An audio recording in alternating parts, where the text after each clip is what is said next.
Hello, everyone. You're listening to Crunch Squad. It's a podcast within a podcast wherein we break down the rules, the mechanics, and the number crunching behind this colossal game of Dungeons and Dragons.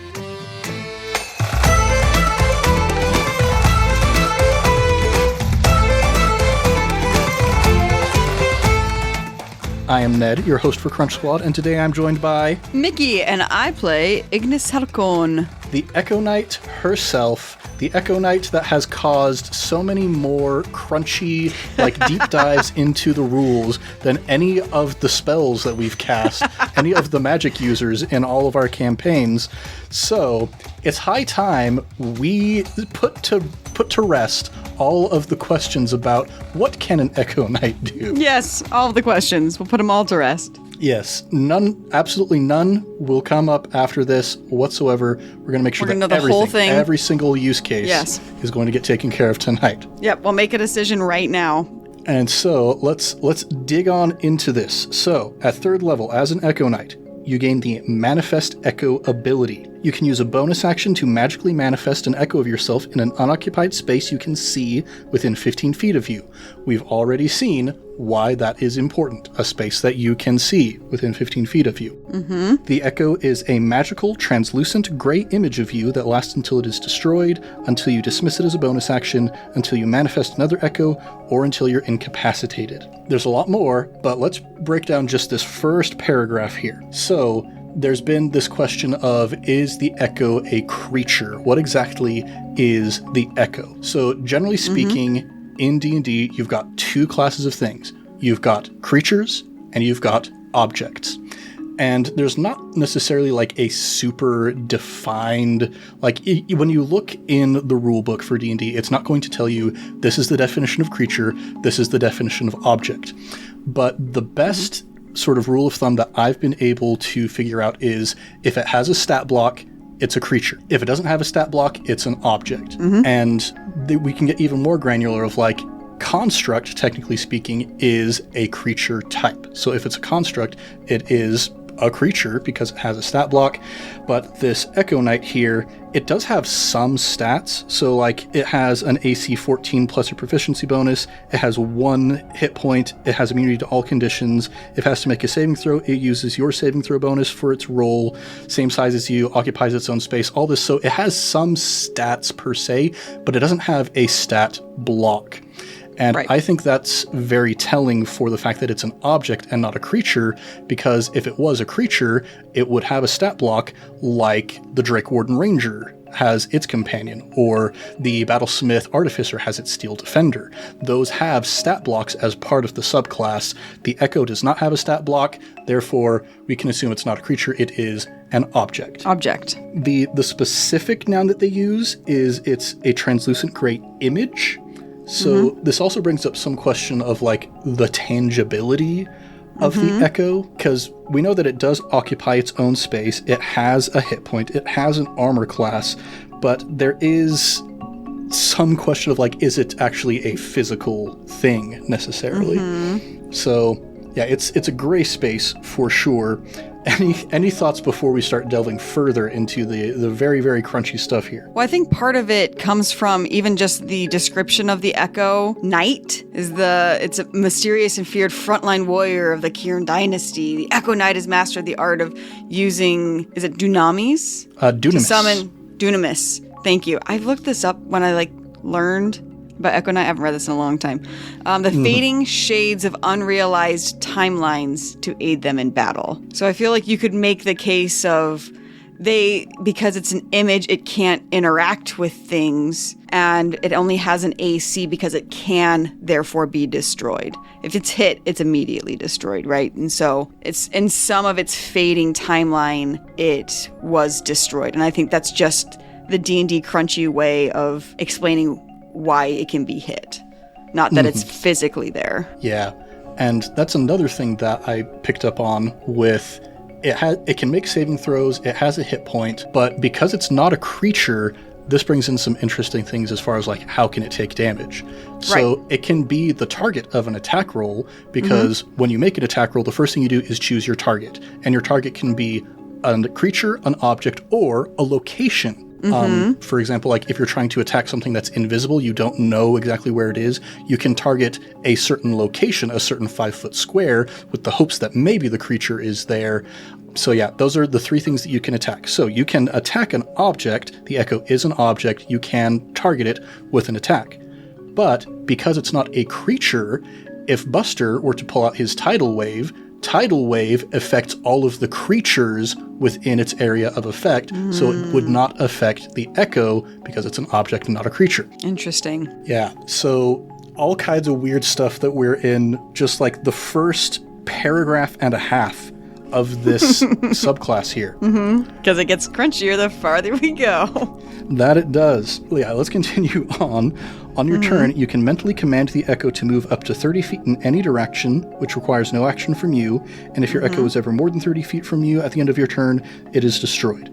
That's fairly straightforward, I think. And what are some of the ways in which you can use your echo? Well, one of the bonus actions that you can do once you've summoned your echo, so on a subsequent turn, you can teleport, magically swapping places with your echo at a cost of 15 feet of movement, regardless of the distance between the two of you. So swapping yourself for an echo that's 30 feet away only costs you 15 of those feet. You can still move another 15 feet.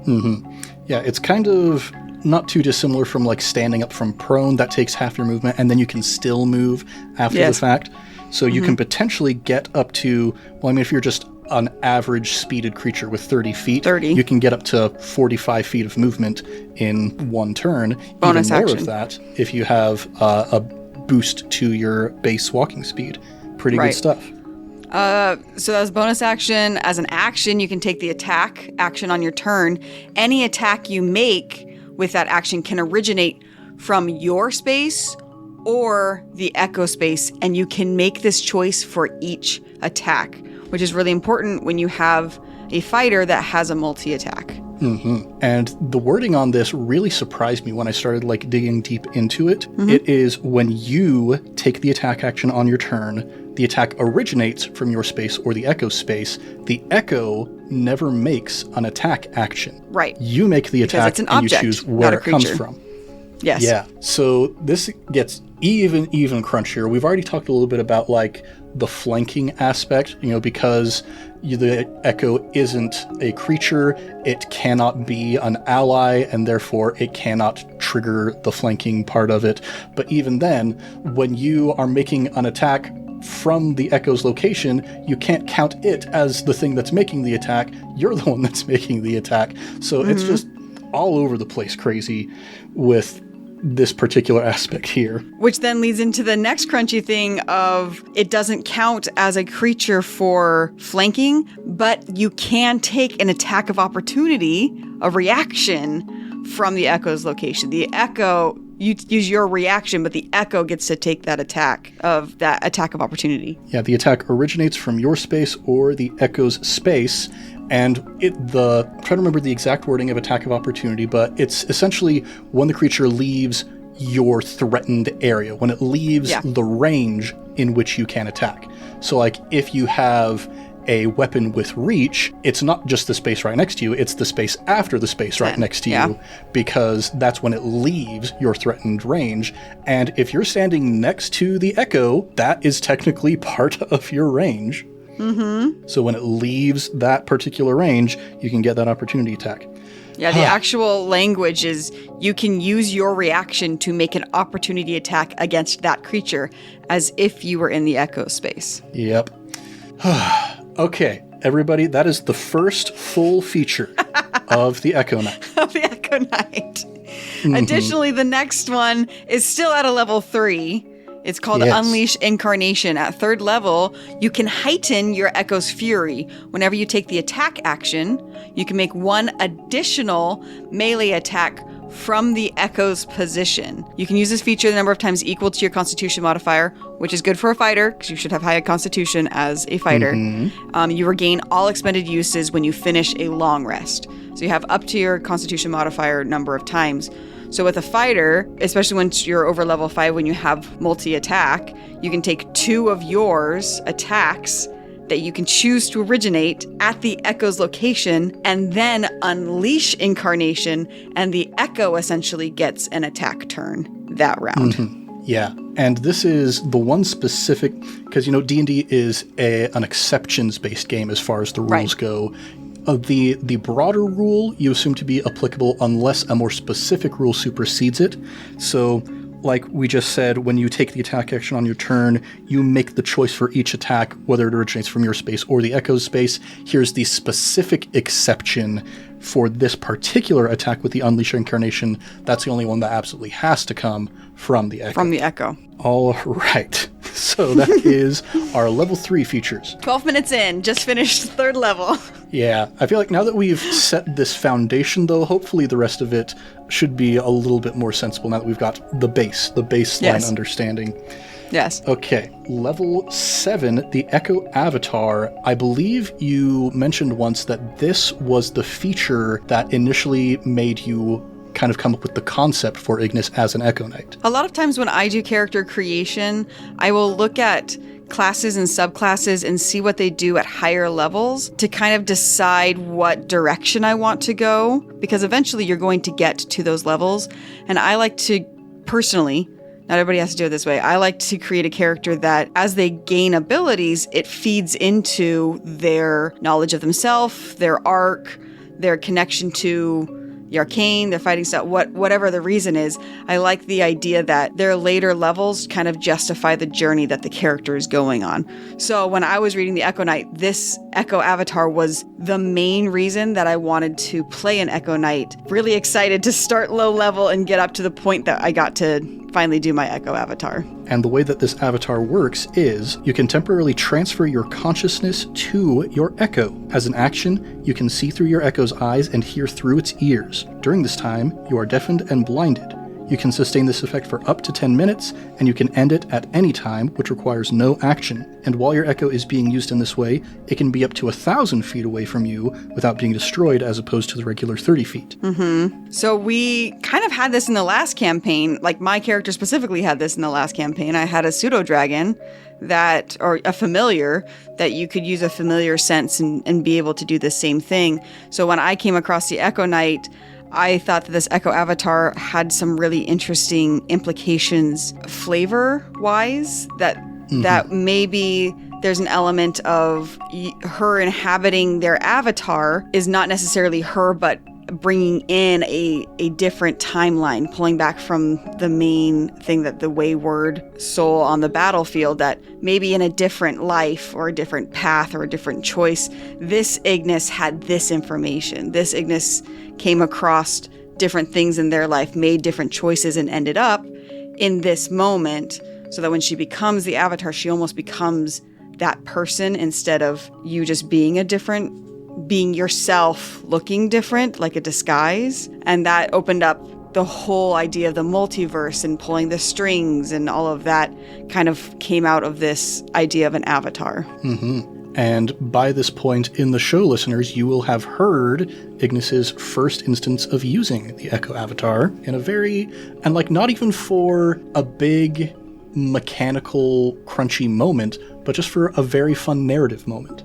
It happens in 47, and it's kind of my jumping off point was an image of essentially what I do in episode 47, and how everything that we've seen with Ignis so far, and how she's changed as a character, and how her interactions with the Echoes have changed, kind of lead into that. And some of it was expected, and some of it really wasn't, which is the wonderful thing of playing Dungeons & Dragons with incredible actors that say yes and create a story together, that things that you didn't expect come up, and then how do you react to that? And so her journey has changed a little bit off of what I originally thought of, and it kind of culminates in this moment in episode 47 that I really got to use that Echo Avatar, and I'm really excited about it. Yeah, this is really interesting, just like that as Ignis's abilities are expanding, it is happening in conjunction with her desire to expand her soul a little bit, I guess you might say. Which then leads into, at level 10, another milestone. I don't know that she's necessarily would follow this, but my mind, as we've been developing this character, level 10, an Echo Knight gets an ability called Shadow Martyr. you can make your echo throw itself in front of an attack directed at another creature that you can see. I just took the Sentinel feat as well. So before the attack roll is made, you can use your reaction to teleport the echo to an unoccupied space within 5 feet of that targeted creature. The attack roll that triggered the reaction is instead made at your echo. Once you use this feature, you can't use it again for a short or long rest, which is different than most of the long rests. So after a short rest, you can get a Shadow Martyr back. But that idea of a hero moment, that idea of protecting someone else, that idea of, I love that it's called a Shadow Martyr, that they martyred and essentially in that moment probably die because the other person is going to be attacked, which means that the echo will be attacked and their hit point will go down. And so throwing a part of yourself or whatever to save one of your party members as a Shadow Martyr. Yeah, and this is the kind of thing that, based on where Ignis is at in her journey, I can see 10th level Ignis doing something like this. I cannot see 5th level Ignis doing something like this. Yes, absolutely. And then we move up to the level 15 feature, Reclaim Potential. You've learned to absorb the fleeting magic of your echo. When an echo of yours is destroyed by taking damage, you can gain a number of temporary hit points equal to 2d6 plus your constitution modifier, provided you don't already have temporary hit points. This is interesting because this is another exception where the way that temporary hit points typically works is when you already have temp HP and you would gain temp HP from another source, you get to choose whether you keep your current amount of temp HP or replace it with the incoming amount of temp HP. But we have this specific restriction. You can only get this if you don't already have temp HP. That's interesting. And you can use that a number of times equal to your con. Again, this is a recurring thing for the Echo Knight. You regain all of those when you finish a long rest. Think we'll make it to level 15, Ned? I don't know. I honestly don't know. I mean, Thomas, it seems like maybe we're wearing him down a little bit, and he's starting to level I know we've leveled up a little bit more, a little bit more quickly in this campaign. He's the one who's editing this episode. We'll see if that ends up staying in the final cut, but we'll see. We'll see. Well, provided you get past level 15 and into level 18 as an Echo Knight somewhere in your wildest fantasies, listener. At level 18, you gain an ability called Legion of One. You can use a bonus action to create 2 echoes with your manifest feature. And these echoes can coexist, because originally you can only have 1. But if you try to create a third, the previous 2 are destroyed, so you only get to have the 2. Anything you do from one echo's position can be done from the other instead. So you're creating just another echo. So you have 3 of yourself on the field at any one time that attacks and spells and everything can originate from. In addition, when you roll initiative and have no uses of your incarnation feature left, you regain 1 of that feature. There you go. So if you already used them and you went into a different battle, you're dungeon crawling, you get to regain one of your unleashed incarnations if you didn't have any at initiative. I like these little ones, these little, like, I don't know, not teasers, but I don't know, little... Yeah, it's a good incentive to actually use your feature. Yeah. Yeah, so that is the entirety of the Echo Knight all the way up to the capstone at 18th level. The thing that has been kind of in my mind as I've been digging really deep into the mechanics of this class is the difference between rules as written and the way that we interpret them narratively.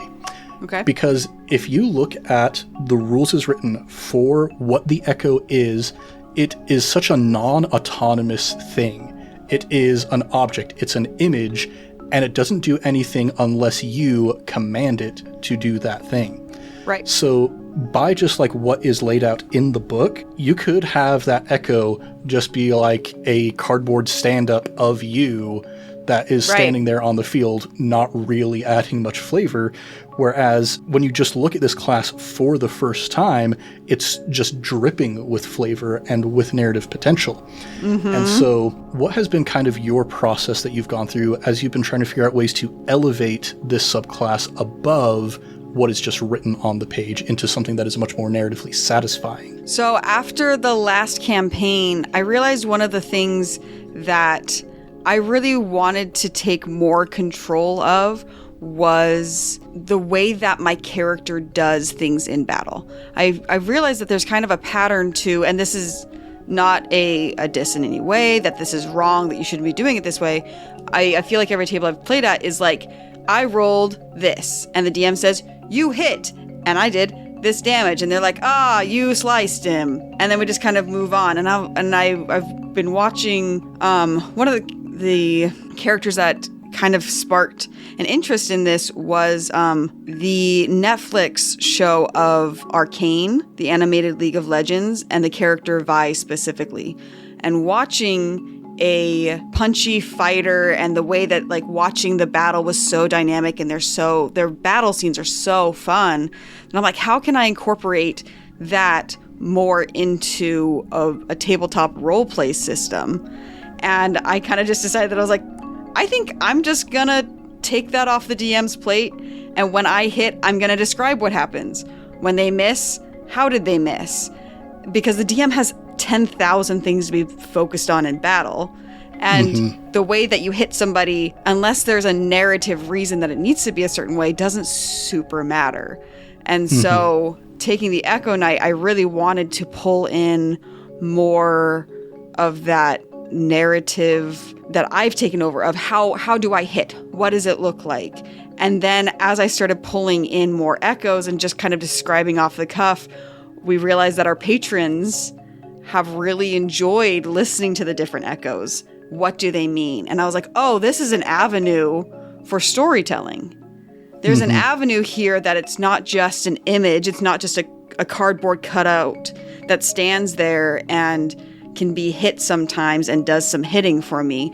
It can be an avenue for storytelling. And I was really excited about that idea that I'm storytelling in my battles because my character is set up to do that, but also through my abilities, I'm now also storytelling with something that I found unique to the Echo Knight and makes me want to go and look at that with other characters in the future of how can I use my abilities, my features, my deficits to be a vehicle for storytelling in a tabletop role-playing adventure. Because we're here to tell stories. We're role-playing stories. And I found that the Echo Knight has been something so creative in allowing me to tell more stories than I thought I'd be able to with an Echo Knight. Yeah. This is... So one of the things, like one of the first things you're told when you start playing a tabletop role-playing game is you can do whatever you want in this game. Just say what you want to do, and the GM will tell you what rules you need to go through to make that happen. Right. But it's about having this freedom, this agency, and this autonomy. And what I really like about what you've done narratively with this subclass is you've taken this image, this object, and you have given it autonomy. And I think especially with the Echo Avatar, like we saw in episode 47, you... rather than just taking that moment to be like, okay, this is a drone that I am looking through the eyes of, you gave this other Echo, this other version of Ignis autonomy to act in a way that Ignis wouldn't have acted, and thereby gave Ignis herself even more agency and even more autonomy to explore things that she might not typically be able to. And I think that really comes from playing at a table. And I think we've been really lucky to play at a kind of table that I feel like our DM trusts us to not just max min and try and, smash the game. We want to play the game. We're all here to play together. We're all here to tell the stories together. And I feel like Thomas has allowed me an incredibly long leash to do kind of whatever I wanted with this subclass because I know that he trusts me to not break the game with it. He knows that I want the long leash because I want to make it more fun to play and more rich to play and to bring in that storytelling, not because I want to, destroy his enemies faster. Yeah. And I mean, you're doing everything rules as written. Like, you're following the letter of the law, but Thomas isn't then coming back and being all like, what do you mean this other Echo has its own personality? That's not what the rules say. So listeners out there, if you are a DM and you want to be a cool DM, TM, like Thomas, let your players have a little bit more autonomy. Trust them a little bit more. Yeah. And that is how you end up with these really awesome, really cool, not only mechanical, but also narrative moments with your characters, just like our good friend, Lieutenant Ignis Halcone. Well, any other thoughts that you want to share with our friends in podcast world before we wrap this one up? I think if you are somebody who is really into the flavor and mechanics of the story of specifically Dungeons & Dragons, we're playing 5th edition. You're probably either playing or want to be playing this system, which is why you're listening to the podcast. Really look at your characters' deficits, look at their abilities, look at their feats, and why did your character create those? Why does your character feel this way? Why is your character swift with movement? Why are they a sentinel? Why are they... I believe Max is alert, and he talked about like always being on the edge, so he always felt like he needed to be alert. Giving yourself motivation and a reason to have the abilities that you do and to have the feats that you do, and even the deficits. If you have low wisdom, if you have low charisma, if you have low strength, why narratively does that happen? And I think you'll find your storytelling so much more rich and so much more diverse. It's not just a -1 to your strength saving throw, or your dexterity saving throw, but maybe you slipped. Maybe you didn't see it coming. Maybe there's another narrative reason why you failed other than just your dice said you did. If you're looking for those moments, I think you'll really find a lot of richness in your role playing and at your table if you find those moments and explain them. Yeah, it becomes a virtuous cycle. Narrative informs mechanic, mechanic informs narrative, and so on and so forth. Yes.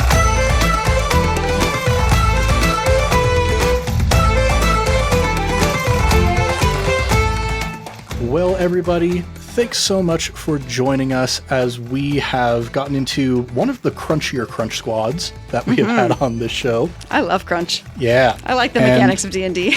Not everybody does, but I really do. And we hope that you have enjoyed listening as much as we have enjoyed talking about, honestly, one of the coolest D&D characters I've ever seen in my life.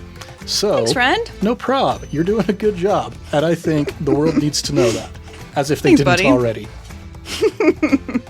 Well, everybody, from wherever you get your podcasts, please go ahead and leave us a review. That would be really cool. It helps boost our ratings throughout each podcast service. It puts our show in other people's recommended feeds. We've been getting some communication from people where it's like, yeah, I saw this recommended to me in my feed, tried it out, and now here I am. It works.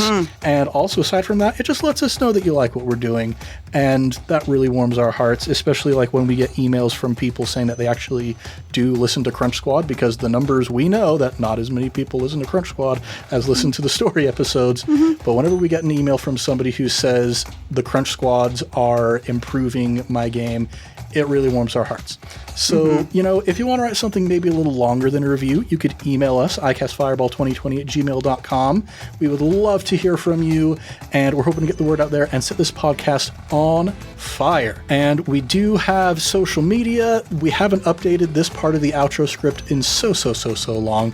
We have social media. Sometimes it is updated. It is being monitored by Mickie regularly, to my understanding. So Monitored. It's bad about posting, but monitored.